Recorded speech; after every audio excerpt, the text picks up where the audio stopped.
नमस्कार दोस्तों, मैं दीपक शर्मा अंग्रेश आपका स्वागत करता हूं द लीगल चैम्बर में। अब दोस्तों, जो आज का हमारी इस वीडियो का टॉपिक है, यानी कि बेटियों को कोर्ट जाने के बावजूद, बेटियों को कानून की मदद लेने के बावजूद संपत्ति के अंदर अब हिस्सा नहीं मिलेगा।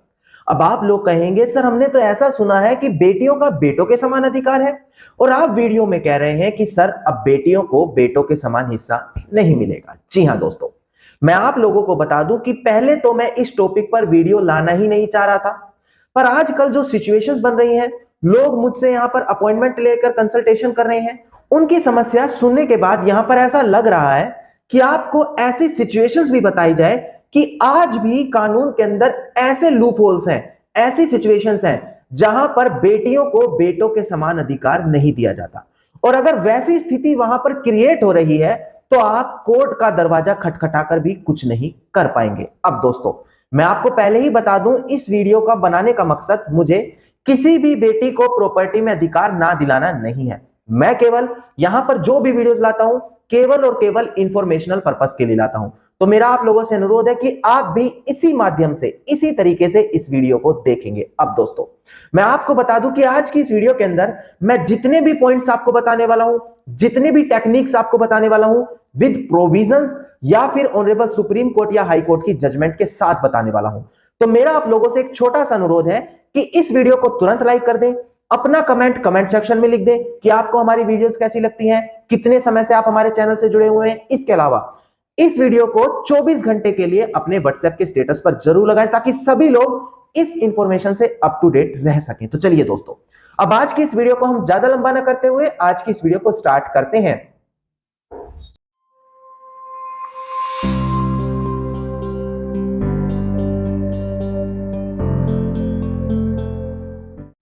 अब देखिए दोस्तों, सबसे पहले वीडियो की स्टार्टिंग में आप लोगों को एक बेसिक हिस्ट्री बता दी जाए ताकि आपको पूरा कंसेप्ट समझ में आ जाए। देखिए, पहले महिलाओं को संपत्ति के अंदर को पार्टनर का दर्जा नहीं दिया जाता था, यानी कि उनको हम वारिस नहीं माना जाता था। इसके बाद साल 2005 में हिंदू उत्तराधिकार अधिनियम यानी कि हिंदू सक्सेशन एक्ट के अंदर एक अमेंडमेंट संशोधन किया गया, जिसके बाद यह कहा गया कि इस संशोधन होने के बाद, यानी कि साल 2005 के बाद, अगर किसी महिला का विवाह होता है या उसके पिता की संपत्ति का बंटवारा होता है तो उस महिला को पूर्णतः को पार्टनर का दर्जा दिया जाएगा, यानी कि उस महिला को भी एक बेटे बेटी की समान संपत्ति के अंदर अधिकार दिया जाएगा। अब उसको वंचित नहीं रखा जा सकता। अब ये जब अमेंडमेंट पास की गई, यहां पर कुछ एक्सेप्शंस भी थी, जैसे कि अगर साल 2005 से पहले किसी महिला का विवाह हो चुका है, साल 2005 से पहले अगर किसी पिता का देहांत हो चुका है, उनकी संपत्ति का बंटवारा हो चुका है, तो उस प्रकार की स्थिति में महिला को संपत्ति के अंदर हिस्सा नहीं मिलता था।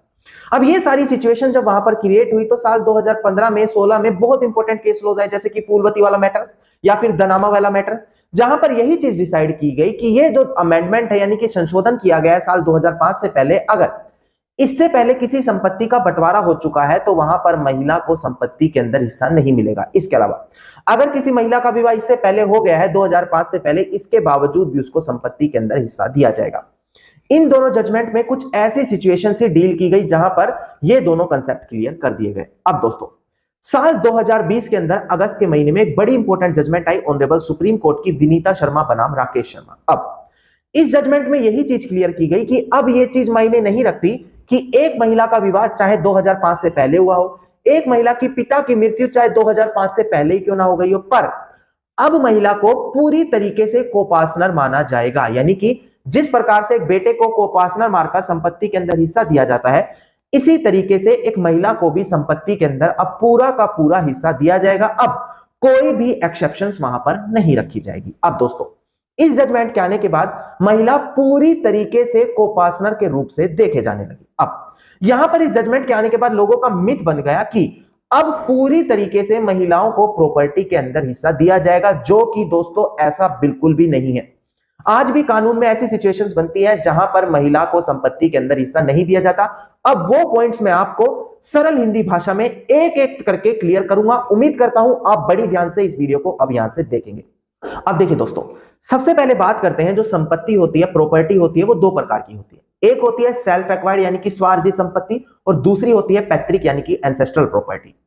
अब सबसे पहले यहां पर हम स्वार्जित संपत्ति की बात करेंगे, जिसके तहत मैं आपको बताऊंगा कि कब एक स्वार्जित संपत्ति में महिला का हिस्सा नहीं होगा। देखिए, अगर मान लेते हैं किसी पिता ने, किसी दादा ने अपनी खुद की कमाई से किसी प्रॉपर्टी को खरीदा हुआ, या फिर कमाई किसी और की थी पर प्रॉपर्टी आपकी माता, आपके पिता, आपके दादा या आपकी दादी के नाम करवाई गई है, ऐसी कंडीशन में वह उनकी स्वार्जित संपत्ति हो जाती है, यानी कि वो उसके एब्सोल्यूट ओनर, एब्सोल्यूट मालिक माने जाते हैं। ऐसी कंडीशन में एक बेटी उनके ऊपर फोर्स नहीं कर सकती कि मैं बेटी हूं और मुझे इस प्रॉपर्टी के अंदर हिस्सा चाहिए ही चाहिए।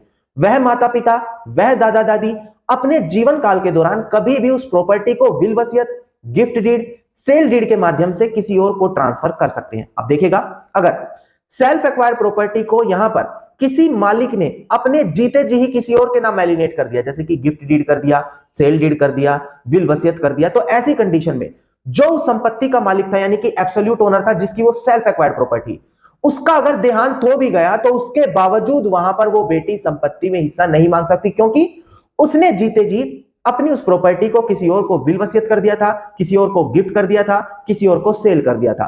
तो ऐसी कंडीशन में बेटी का उस प्रॉपर्टी के अंदर कोई भी अधिकार वहां पर नहीं बनेगा। ये दोस्तों कंडीशन आ जाती है सेल्फ एक्वायर्ड प्रॉपर्टी की, क्यों हो सकता है आप लोग ऑलरेडी जानते भी हो। अब यहां से हम बात करते हैं एंसेस्ट्रल प्रॉपर्टी, यानी कि पैतृक संपत्ति। यहां से आपको मेन क्रिप्स पॉइंट पता लगने शुरू होंगे। देखिएगा, एंसेस्ट्रल प्रॉपर्टी यानी कि पैतृक संपत्ति वो होती है जो एक इंसान को यहां पर खुद की कमाई से ना मिली हो, वो उसने अपने पिता से, अपने दादा से, अपने परदादा से इनहेरिटेंस के तौर पर रिसीव किया है। मतलब कि उनके दादा दादी ने यहां पर क्या किया है, जब उनका देहांत हो गया, वो आगे उनके लीगल ईयर्स थे, उनके हमवारिस थे, उनको वो प्रॉपर्टी मिल गई। इसी प्रकार से वो प्रॉपर्टी आगे चलती आ रही है। तो बेसिकली वो प्रॉपर्टी जो एक इंसान ने खुद की कमाई से नहीं खरीदी, उनको दादा परदादा के रूप से मिली है, वो उनकी पैतृक संपत्ति हो जाती है। पर यहां से आपको एक कंसेप्ट और समझना होगा कि अगर एक दादा परदादा ने वो प्रॉपर्टी विल वसीयत, गिफ्ट डीड या सेल डीड के माध्यम से दी है, तो वो पैतृक नहीं कहलाएगी, वह स्वयं अर्जित संपत्ति ही कहलाएगी। अब हम जैसे कि बात कर रहे हैं पैतृक संपत्ति के बारे में, तो पैतृक संपत्ति के अंदर अब आप सब लोग जान चुके हैं महिला को कोपार्टनर का दर्जा दिया जा चुका है, यानी कि हमवारिस माना जा चुका है। अब मैं आपको पैतृक संपत्ति में वो सिचुएशंस बताता हूं जहां पर हमवारिस होने के बावजूद भी एक महिला संपत्ति के अंदर हिस्सा नहीं मांग सकती। अब दोस्तों, जो सबसे पहली कंडीशन बनती है वो होती है legal necessity, benefit of the estate या इंडिस्पेंसेबल ड्यूटीज। मान लेते हैं, आपको सरल भाषा में समझाऊं, यहां पर एक जॉइंट हिंदू फैमिली है जहां पर माता पिता, चाचा ताऊ सभी लोग एक साथ रहते हैं। ऐसी कंडीशन में हर परिवार का एक मुखिया होता है, चाहे वो आपके दादाजी हैं, आपके पिताजी हैं, कोई भी है।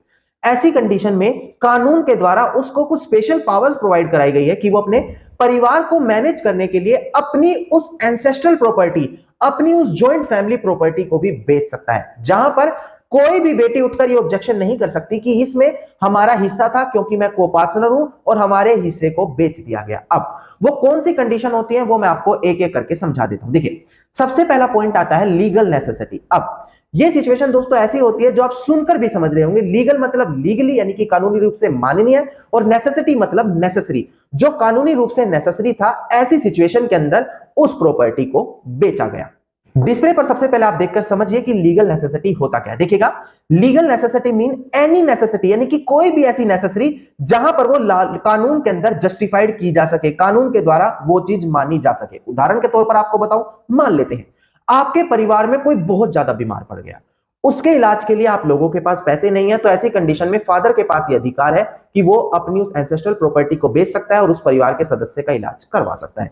दूसरी कंडीशन, मान लेते हैं किसी वजह से परिवार पर कोई कर्जा हो गया, कर्जा होने की वजह से जो हेड ऑफ द फैमिली है, कर्ता ऑफ द फैमिली है, जो मुखिया है, उसके पास ये अधिकार है कि उस ancestral property, joint Hindu family property को बेच सकता है और कोई भी बेटी उठकर वहां पर ऑब्जेक्शन नहीं लगा सकती। तीसरी सिचुएशन, मान लेते हैं कोई कोर्ट कचहरी का चक्कर है जहां पर आपको वकील को पैसा देना है, कोर्ट फीस देनी है। ऐसी कंडीशन में अगर उस joint family property, ancestral property को बेचा गया, तो यहां पर महिला उठकर ऑब्जेक्शन नहीं लगा सकती कि मेरे हिस्से को बेच दिया गया और मैं यहां पर कोपार्टनर हूं, क्योंकि ये सारी चीजें लीगल नेसेसिटी के अंदर काउंट होती है। जहां पर अगर किसी प्रॉपर्टी को बेच दिया गया तो कोई भी कोपार्टनर, चाहे बेटा या बेटी है, वो बाउंड होंगे कि उनको अपने मुखिया के तहत, अपने फादर के तहत उस डिसीजन को मानना ही पड़ेगा।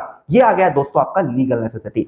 सेकंड पॉइंट आता है हमारा बेनिफिट ऑफ द एस्टेट। सबसे पहले आप डिस्प्ले पर देखिएगा दोस्तों कि बेनिफिट ऑफ द एस्टेट होता क्या। देखिएगा, बेनिफिट ऑफ द स्टेट यहां पर बेसिकली डिफेंसिव नेचर है, यानी कि किसी ऐसी कंडीशन से ताकि वहां पर वो जो प्रॉपर्टी है उसको डेंजर या डिस्ट्रक्शन होने से बचाया जा सके। अब मैं आपको इस चीज को सरल भाषा में समझाता हूं, देखिएगा।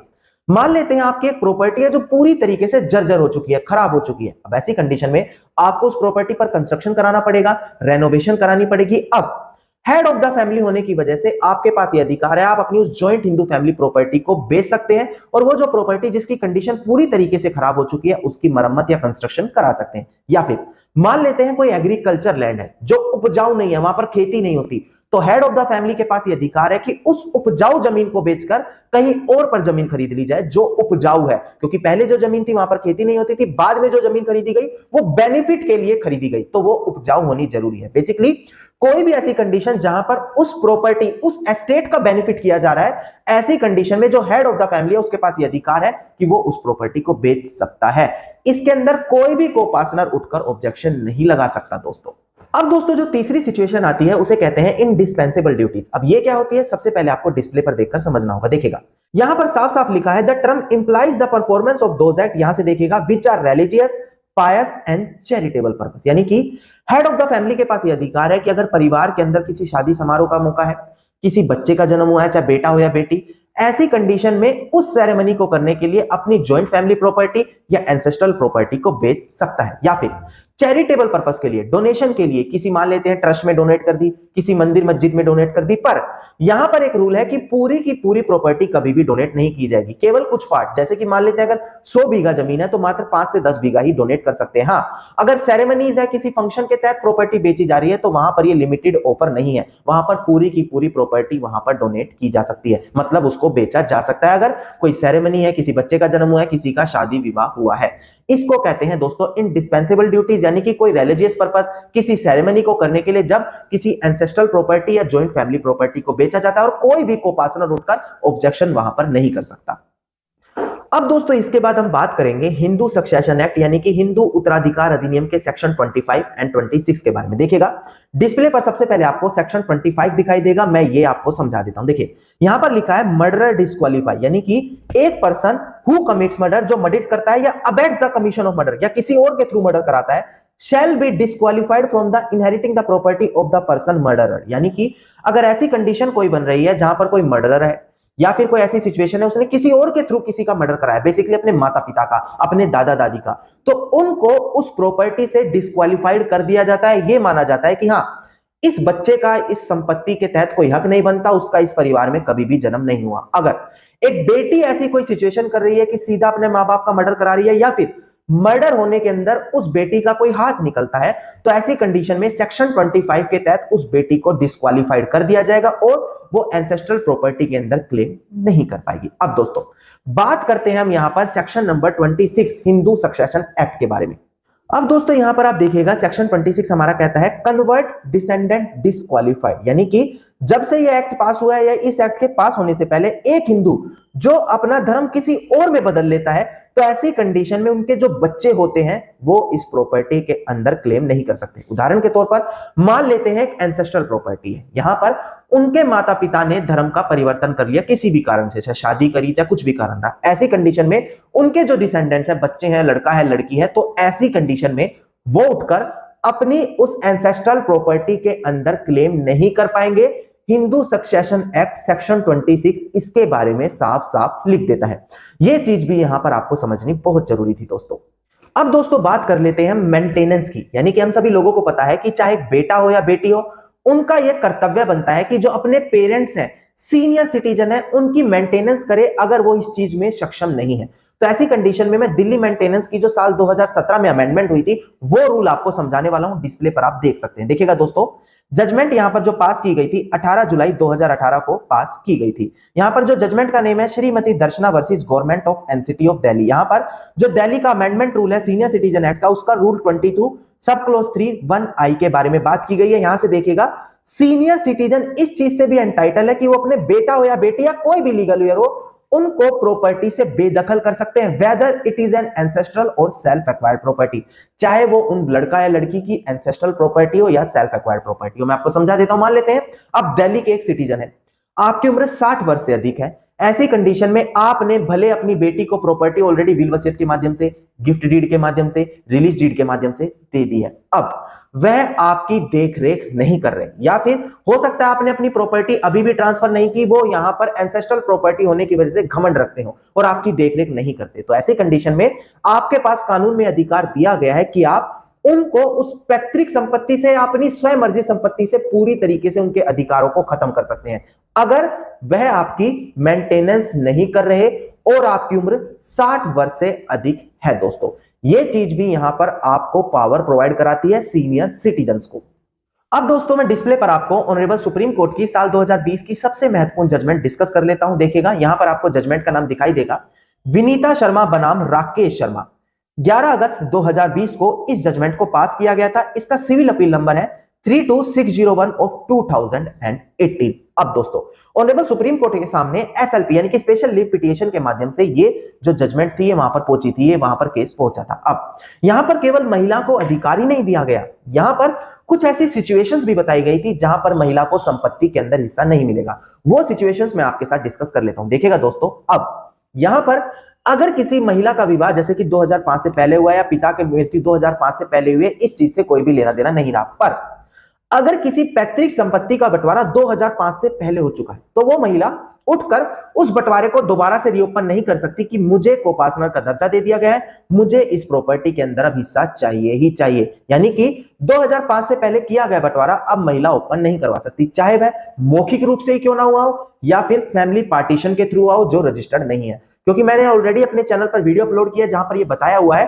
कि मौखिक रूप से किया गया बंटवारा भी पब्लिक डॉक्यूमेंट्स के माध्यम से कोर्ट में साबित किया जा सकता है और ऑनरेबल सुप्रीम कोर्ट ने भी अपनी इस जजमेंट में साफ साफ क्लियर कर दिया था ये चीज। इसके अलावा और भी सिचुएशंस ऐसी बनती है जैसे कि मान लेते हैं महिला ने हक त्याग पत्र दे दिया, relinquishment did they the ancestral property के अंदर, तो ऐसी कंडीशन में चाहे वो हक त्याग पत्र 2005 के बाद दिया है 2005 से पहले दिया है, वो महिला उस संपत्ति के अंदर उठकर क्लेम नहीं कर सकती क्योंकि ऑलरेडी वह उसके अंदर अपना हक त्याग चुकी है। दोस्तों इसके अलावा मान लेते हैं किसी प्रॉपर्टी का बंटवारा साल 2005 के बाद हुआ हो, इसके बावजूद अगर महिला 12 सालों के भीतर, क्योंकि आर्टिकल 109 ऑफ लिमिटेशन एक्ट के तहत 12 साल की समय सीमा दी गई है जहां पर एक एंसेस्ट्रल प्रॉपर्टी को क्लेम किया जा सकता है, अगर एक महिला 12 सालों के भीतर क्लेम नहीं करती कि मुझे मेरी प्रॉपर्टी से हिस्सा नहीं दिया, मुझे बाहर रख दिया गया, तो 12 साल पूरे होने के बाद उनको लिमिटेशन एक्ट के अंदर बाढ़ कर दिया जाएगा, वो अपनी प्रॉपर्टी क्लेम करने के लिए वापस केस नहीं कर सकती। पर दोस्तों लिमिटेशन एक्ट के अंदर कुछ ऐसे प्रोविजन भी है जहां पर वो